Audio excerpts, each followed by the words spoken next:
acabei descobrindo outras coisas no percurso que não tinham exatamente a ver com a minha dissertação, mas que são interessantes e úteis para qualquer psicólogo. Por quê? E para qualquer interessado na psique humana.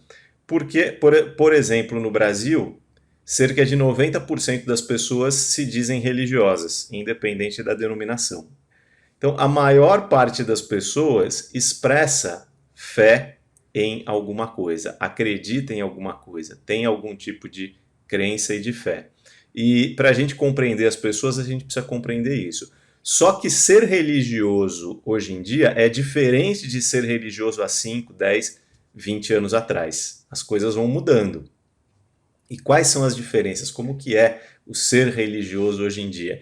E é sobre isso que eu quero falar para vocês. Eu sei que bastante gente que acompanha aqui a comunidade são pessoas religiosas e alguns até líderes, formadores, padres, pastores, freiras, pessoas de outras comunidades religiosas. Então acho que para vocês em especial o tema de hoje vai acrescentar bastante. E com uma pitada de logoterapia. Mas começando por essa compreensão, essa tentativa de compreensão do que é o indivíduo contemporâneo. Principalmente a partir aí da segunda metade do século XX, a gente vê esse processo de individualização se impondo. As pessoas cada vez mais levando as suas vidas, ou melhor, sem necessariamente quererem uma conexão com uma instituição maior. O pessoal comentou aí, o Saul comentou, isso converte com Bauman, totalmente. Ele, inclusive, foi um dos autores que eu li, converge com o Bauman, tá? Um dos autores que eu li e que me ajudou a perceber isso daí. Ele tem um livro, inclusive, né, chamado Sociedade Individualizada, bem interessante. Só que não é só ele, vários autores, principalmente na sociologia e na filosofia, vão falar sobre isso, né? Vão falar dessa característica da contemporaneidade. Levar uma vida própria, olha o Bauman aí, é o desejo mais forte e marcante do indivíduo ocidental no presente. Então é o que as pessoas mais querem hoje em dia. Se você for perguntar, estamos só falando aqui principalmente dos jovens, tá, pessoal? O que a pessoa mais quer é: eu quero levar minha vida, quero viver minha vida, quero ter a minha individualidade. Então, fala-se muito sobre isso. O pessoal tá ligado aqui, Lipovetsky também. Também ele vai entrar nessa salada aqui, viu, Alexandre? Fica tranquilo. Mas, como eu estava dizendo, as pessoas querem levar a própria vida, né? Cada um cuida da sua vida e pronto. Essa é uma tendência. Essa é uma ideia que é muito comum, muito predominante nos dias de hoje, principalmente entre os jovens. Em liberdade, olha o que o Bauman vai dizer. As pessoas têm que decidir por si mesmas. Os sofrimentos humanos mais comuns nos dias de hoje tendem a se desenvolver a partir de um excesso de possibilidades e não de uma profusão de proibições. Olha que coisa legal isso, pessoal. No passado, o indivíduo era proibido de uma série de coisas, o Zygmunt Bauman está falando. No presente, ele não é proibido das coisas. Pelo contrário, ele tem muitas possibilidades. E o que angustia hoje não são as proibições, são as possibilidades. O tabu hoje em dia não é mais a sexualidade. O tabu hoje em dia é apaixonar-se. Então, no passado, lá nos tempos do Freud, a sexualidade era um tabu, tanto é que gerava, né, era fonte de desequilíbrios psicológicos. Hoje em dia, a sexualidade não é mais um tabu, não é mais onde está a proibição. Qual que é o tabu? É apaixonar-se por alguém, é assumir um compromisso. Então, é muito comum a gente ouvir as pessoas falando, o Bauman fala muito sobre isso também, né? Eu estou com alguém, estou saindo com alguém. E o compromisso? Não, peraí, que compromisso é uma outra coisa, e as pessoas vão rechaçando o compromisso, elas não querem se compromissar, se tornou um tabu, se tornou um assunto, inclusive, olha só que coisa curiosa, que as pessoas têm medo de falar a respeito. Então, duas pessoas começam a se conhecer, começam a sair e etc., estão se conhecendo, ninguém fala em compromisso. Por quê? porque é um tipo de palavra que, se falar, corre o risco do outro fugir. Então, não vamos falar em compromisso, vamos ficar cada um na sua aqui. As pessoas têm medo de assumir os relacionamentos. É uma das características dessa jornada individualizada. E a gente tem como um grande exemplo disso o que eu gosto de chamar de iGeneration. O que seria essa iGeneration? É a geração iPhone, é a geração individualizada.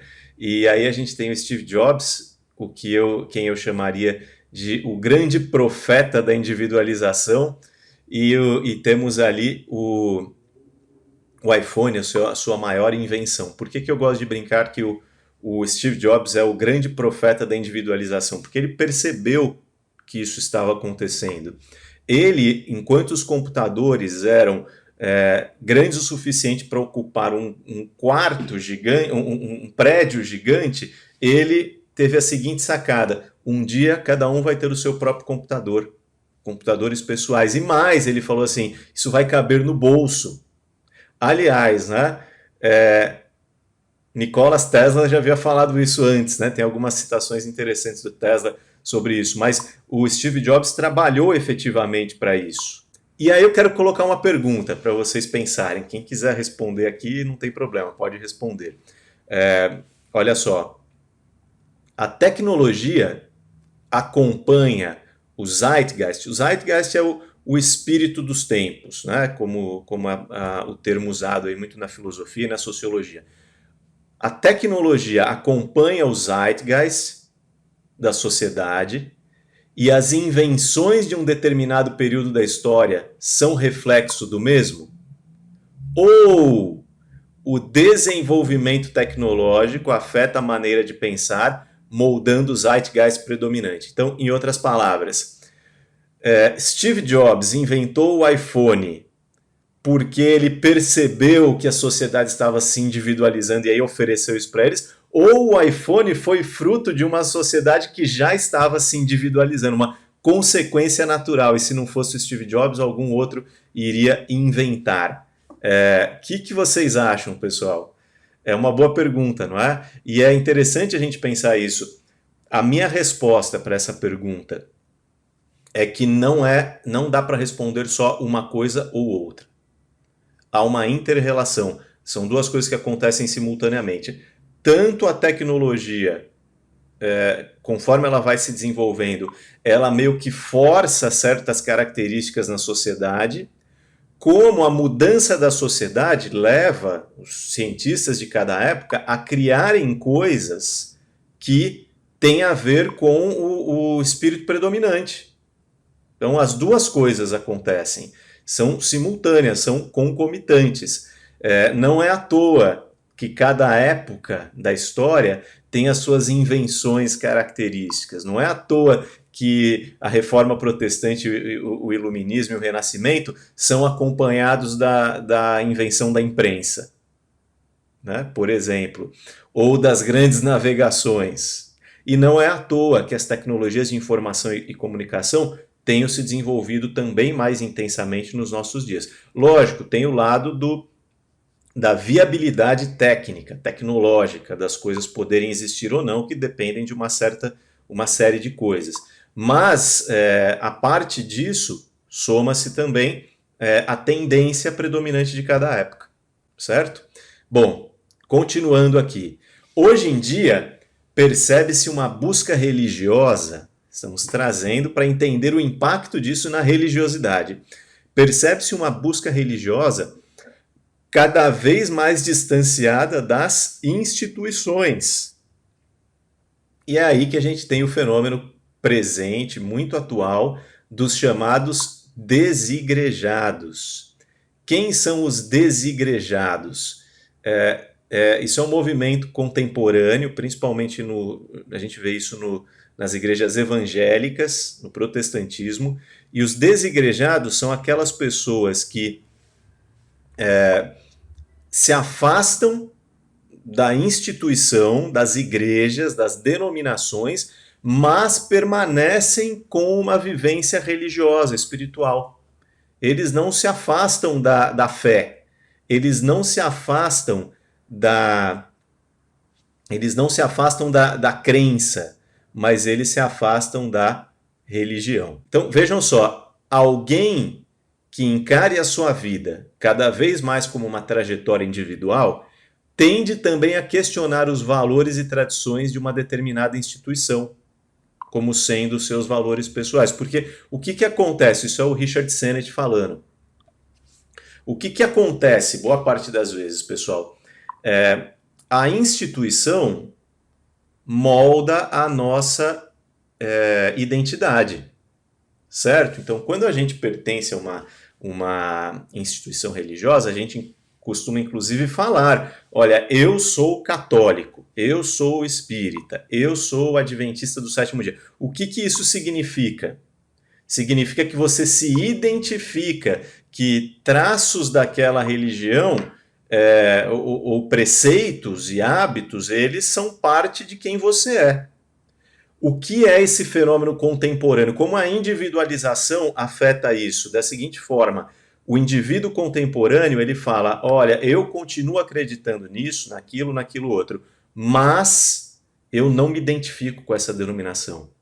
Eu não me identifico com essa igreja. Eu não me identifico com o que os líderes dessa igreja falam. Eu não sou a favor do discurso que eu vi aquele líder falando. Só que no passado, o que acontecia? Não tinha meio termo. Ou você pertencia à instituição e baixava a cabeça para tudo que ela dizia, ou você saía e ficava fora como um descrente. Hoje em dia a gente tem esse meio termo, que seria esse desigrejado. Ou seja, a pessoa fala, não, eu conto de coisa praticando, eu só não me sinto bem mais naquele lugar. Eu só não me identifico mais com aquelas pessoas. E é diferente, por exemplo, a gente vê o seguinte, no Brasil tem uma coisa curiosa, né? A pessoa pergunta assim, você é católico? Sou, mas não praticante. Quer dizer, como que alguém pode dizer que é se não é praticante? Sendo que a religião significa praticar algo. É uma coisa um tanto quanto curiosa. Mas isso significa o quê? Que a pessoa tem uma origem naquela religião, que ela fez parte daquilo em algum momento, que ela foi batizada ali. Mas o desigrejado não é isso. Não é que ele, não é o católico não praticante. Não é o adventista não praticante. O desigrejado, ele é praticante, sim. Só que do quê? Da sua visão da religião. E isso, em partes, é fruto da vivência contemporânea da individualidade, da individualização, influenciando as vivências religiosas. Olha só, o indivíduo prefere construir a própria experiência religiosa. Pode até agregar características de uma religião tradicional, mas não se limita às mesmas. Então ele até pode manter coisas da religião, só que ele não é mais limitado. E aí entra o Lipovetsky, que vai falar o seguinte, é a vivência de uma religião à la carte, personalizada ao gosto do cliente, adotando apenas certas crenças e tradições que façam sentido dentro do seu próprio sistema de valores e narrativa pessoal de vida. Então, essa religião à la carte, a pessoa olha e fala, com isso eu me identifico, com isso aqui não, com tal prática, ok. Então, ela não compra mais o pacote completo. E cada vez mais isso é comum. Cada vez é mais difícil, né? Quando a gente fala de gerações Y, Z, quando a gente fala de millennials, é cada vez mais difícil para essas pessoas comprarem o pacote completo e falarem, eu acredito em tudo e eu faço tudo exatamente igual tal crença prescreve. Cada vez menos a gente tem esse tipo de pessoa. Então, fatalmente, e as coisas já estão acontecendo nessa direção, fatalmente as religiões tendem a mudar ainda mais por causa disso. Dando continuidade aqui, então, o impacto disso na religiosidade é que a verdade pessoal passa a ser superior aos dogmas ou tradições da igreja, que, por sua vez, são reinterpretados à luz dessas convicções e experiências pessoais. Além disso, o acesso irrestrito à informação promove o florescimento de um cristão, e aí eu vou acrescentar de um indivíduo religioso, mais questionador do que nunca. Mais questionador do que nunca. Então o indivíduo pega aquilo ali, ele fala, eu vou passar no meu filtro, vou reinterpretar, e o que for bom eu pratico, o que não for eu mudo, ou senão eu deixo de lado. E além disso, um indivíduo muito questionador. Então é muito comum hoje em dia o pastor, o padre estão pregando ali na frente e o cara tá lá, deixa eu ver se essa história é verdade, entrando no Google ali para ver se é verdade o que a pessoa tá falando.